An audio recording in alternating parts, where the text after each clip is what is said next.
السلام علیکم ناظرین، ویب ٹیوب کی ویڈیوز میں ایک بار پھر سے خوش آمدید۔ ناظرین، ایک عالمی ادارے نے پاکستان کی معیشت پر ایک ایسی رپورٹ شائع کی جسے دیکھ کر ہر پاکستانی پریشان ہو گیا۔ ناظرین، عالمی ادارے نے اس رپورٹ میں لکھا کہ آنے والے چند مہینوں میں پاکستان میں اتنی شدید مہنگائی ہونے والی ہے کہ پاکستان کے 50% لوگوں کا جینا مشکل ہو جائے گا۔ ناظرین، سب سے پہلے بات کرتے ہیں کہ کس عالمی ادارے نے یہ رپورٹ شائع کی۔ ناظرین، یہ رپورٹ تبت لیب کی جانب سے شائع کی گئی ہے اور اس ادارے کا کام صرف اور صرف ہر ملک کی معیشت کے بارے میں تجزیہ کرنا، ہر ملک کی معیشت کو دیکھنا، ہر ملک کی کرنسی کو دیکھنا کہ آنے والا وقت ان کے لیے کیسا ہوگا، اس بارے میں یہ ادارہ رپورٹ چھاپتا ہے۔ ناظرین، یہ ادارہ دنیا بھر میں اتنا مقبول اور مستند سمجھا جاتا ہے کہ اس کی رپورٹس آنے کے لیے لوگ مہینوں انتظار کر رہے ہوتے ہیں کہ کب ان کے ملک کی رپورٹ آئے اور انہیں پتہ چلے کہ ان کے ملک کا مستقبل کیسا ہے۔ ناظرین، اس ادارے نے پاکستان کے بارے میں بھی ایک رپورٹ شائع کی۔ ناظرین، اس کے مطابق پاکستان کو اس وقت 271 بلین US کا قرضہ ادا کرنا ہے، جو تقریباً پاکستانی 77 ٹریلین روپے بنتے ہیں۔ یعنی کہ ناظرین، اس وقت پاکستان کو کئی کھرب ڈالر ادا کرنے ہیں۔ مگر ناظرین، انہوں نے ساتھ یہ خدشہ بھی ظاہر کیا کہ جو اب حکومت بننے جا رہی ہے پاکستان میں، وہ شاید یہ ہینڈل نہ کر سکے، اس معاملے کو ٹیکل نہ کر سکے۔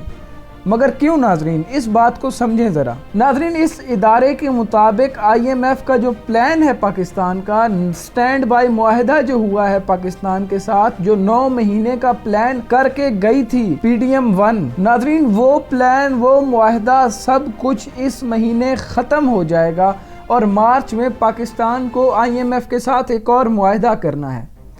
مگر ناظرین، اب سمجھنے کی بات یہ ہے کہ پاکستان کی جو اس وقت سیاسی حالت ہے، کیونکہ ناظرین کوئی بھی ادارہ اس ملک میں تب تک انویسٹمنٹ نہیں کرتا جب تک وہاں پر سیاسی استحکام نہ ہو۔ مگر ناظرین، پاکستان کی حالت ایسی بن چکی ہے کہ وہ پارٹیاں جنہیں یہ خوش فہمی تھی کہ انہیں سادہ اکثریت ملے گی، وہ حکومت بنائیں گے، کیونکہ ناظرین پاکستان کے قانون کے مطابق قومی اسمبلی میں آپ کے پاس 2/3 اکثریت ہونی چاہیے اگر آپ اپنی پارٹی کا وزیر اعظم بنوانا چاہتے ہیں۔ مگر ناظرین، اس وقت پاکستان میں 3 بڑی جماعتیں ہیں: پاکستان تحریک انصاف، پاکستان مسلم لیگ نون اور پاکستان پیپلز پارٹی۔ مگر ناظرین، افسوس کی بات تو یہ ہے کہ ان تینوں پارٹیوں کے پاس سادہ اکثریت نہیں ہے، یعنی کہ کوئی پارٹی اکیلے اپنا وزیر اعظم نہیں بنا سکتی۔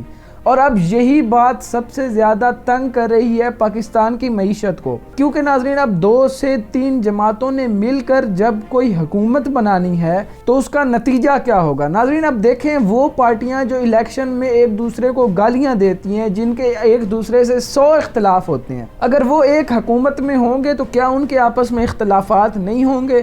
اور اگر کسی چھوٹے سے اختلاف کی وجہ سے بھی اگر وہ اس سے پارٹی کے ساتھ کھڑے نہیں رہتے جس کا وزیر اعظم ہے، یعنی کہ وزیر اعظم کی سیٹ تو اس کے پاس سے چلی گئی، اب ناظرین اس سے ہوگا کیا؟ اس سے ناظرین یہ ہوگا کہ IMF جب معاہدہ کرنے آئے گا تو اگر IMF نے اس وزیر اعظم سے معاہدہ کیا ہوا ہے، اگلا آنے والا وزیر اعظم کیا پتہ IMF کو کس طرح سے ہینڈل کرے، تو اس بات سے عالمی ادارے ڈرتے ہیں، اس بات سے IMF ڈرتا ہے کہ خدا نہ خواستہ اگر وزیر اعظم چینج ہو جاتا، اگر عدم اعتماد کی تحریک آ جاتی ہے قومی اسمبلی میں، تو آگے والا ان کا مستقبل کیا ہوگا؟ کیونکہ ناظرین عالمی اداروں نے اپنا فائدہ بھی دیکھنا ہوتا ہے۔ اب ناظرین، سیاسی عدم استحکام اتنا شدید ہے پاکستان میں کہ پاکستان کی عوام کو اس بات کی خبر تک نہیں ہے، یعنی کہ ناظرین ہمیں پتہ ہی نہیں ہے کہ ہمارے ساتھ آگے ہونے والا کیا ہے۔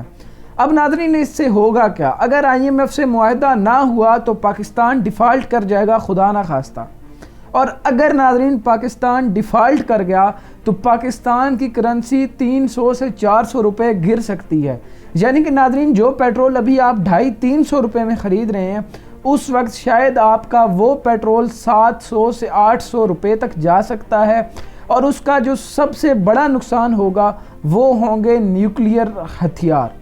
یعنی کہ ایٹمی طاقت۔ ناظرین اس سے ہوگا یہ کہ دنیا کی کوئی بھی سپر پاور آ کر پاکستان کا ایٹمی پروگرام اپنی تحویل میں لے لے گی، یعنی کہ پاکستان کو الاؤ نہیں ہوگا کہ وہ اپنے ایٹمی پروگرام میں مداخلت کرے، اپنے ایٹمی پروگرام کے اوپر ریسرچ جاری رکھے، اسے اپ گریڈ کرے، یعنی کہ پاکستان پھر کچھ نہیں کر سکے گا۔ آج جس وجہ سے پاکستان کے مخالف ممالک پاکستان سے ڈرتے ہیں وہ ہے ہی ایٹمی طاقت۔ اس سے ناظرین ہوگا یہ کہ پاکستان کی معیشت تو تباہ ہوگی، پاکستان کا دفاع کا سسٹم بھی تباہ ہو جائے گا، اور پاکستان میں ایک ایسی خانہ جنگی شروع ہونے والی ہے جس کو آپ سوچ نہیں سکتے۔ اب ناظرین اس کا حل کیا ہے؟ اب ناظرین اس کا حل یہ ہے کہ جو PDM پارٹ 2 بننے جا رہی ہے اسے جانا پڑے گا ہر ملک، ہر بڑے ادارے اور ہر ملک کے پاس، وہ ملک جن سے پاکستان کے تعلقات اچھے ہیں، وہاں جا کر بھیک مانگنی پڑے گی، خدارا ہمیں کچھ پیسے دے دیں، خدارا ہمیں کچھ ڈالرز دے دیں، خدارا ہمیں کچھ ادھار دے دیں تاکہ پاکستان ڈیفالٹ نہ کرے۔ اب ناظرین میرا سوال ہے ان تمام سیاستدانوں سے کہ اگر آپ پاکستان کی 75 سالہ تاریخ اٹھا کے دیکھیں تو 2 خاندان، پاکستان مسلم لیگ نون، پاکستان پیپلز پارٹی کے علاوہ اقتدار میں آپ کو نظر ہی کوئی نہیں آئے گا، تو آپ نے پاکستان کو اس سٹیج تک پہنچایا کیوں کہ اگر IMF آپ کا پروگرام بحال نہ کرے تو پاکستان ڈیفالٹ کر جائے؟ کیا آپ کو اس وقت پتہ نہیں تھا کہ آپ اپنے لیے ہی گڑھا کھود رہے ہیں؟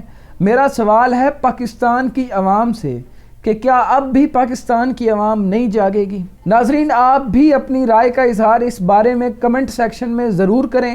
اگر ویڈیو پسند آئی ہو تو لائک کریں، سبسکرائب کریں، اور پاکستان بھر میں اس ویڈیو کو اتنا پھیلا دیں کہ ہر بچے کو پتہ ہو کہ PDM پارٹ 2 ہمارے ساتھ کرنے والا کیا ہے۔ دعاؤں میں یاد رکھیں۔ اللہ حافظ۔